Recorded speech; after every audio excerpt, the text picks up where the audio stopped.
Here's a more in-depth example. Dominique can spend up to $20 to provide the dance squad with drinks after their practice. A bottle of water costs 80 cents and a sports drink costs $1.25. How many bottles of water and sports drink can Dominique buy for the dance squad? So the first thing we need to do is write the inequality out. So we know that each bottle of water costs 80 cents, and we're going to let X be the number of bottles.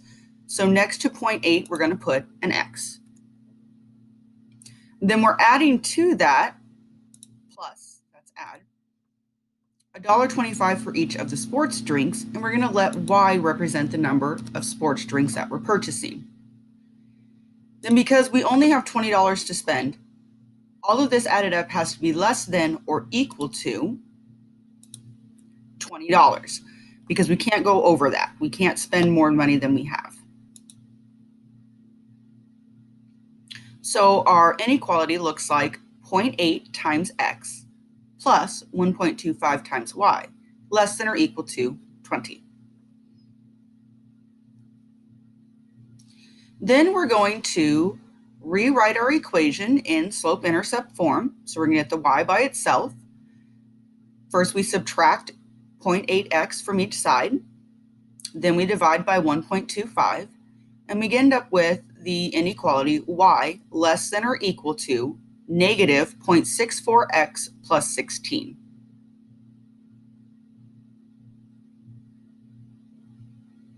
This tells us that our slope is a negative 0.64 and our intercept is 16. So when we graph it, we start at 16 and then we're going down by 0.64. So we have our line here, and we're only concerned with stuff in the first quadrant because we're not going to buy negative of anything. That would be like giving it back to the store, and that's weird. We just wouldn't do that. We know it is a solid line because it was less than or equal to. We know that we're going to be doing below it, but we're going to use the test point 0, 0 just to verify. So when we put in 0, 0 for each point, it comes up with a number that is less than 20. Obviously, because if we buy 0 of everything, then we have $0 spent. So 0 is less than or equal to 20. So everything underneath works. So we could do 5 bottles of water and 4 sports drinks.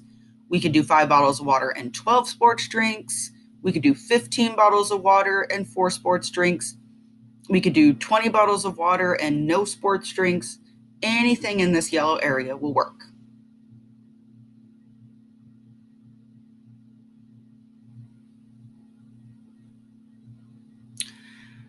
Notice that there are infinitely many solutions of the inequality. Because buying fractional bottles of water or sports drinks is not reasonable, only the solutions in which both X and Y are whole numbers are viable.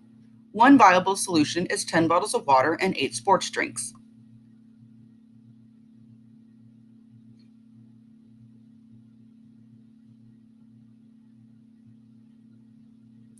Are there any viable solutions in which Dominique spends a total of $20? If so, where do those solutions appear on the graph? Look at the graph and decide if there are any situations where he spends exactly $20. Put that in your notes and have it ready to go for later.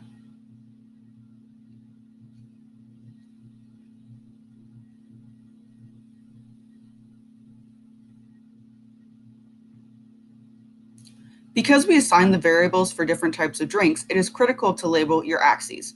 Always make sure that you label your X and your Y so you know which one is which. You can use a graph to visualize data, analyze trends, and make predictions. So you can predict how many of each he's going to buy.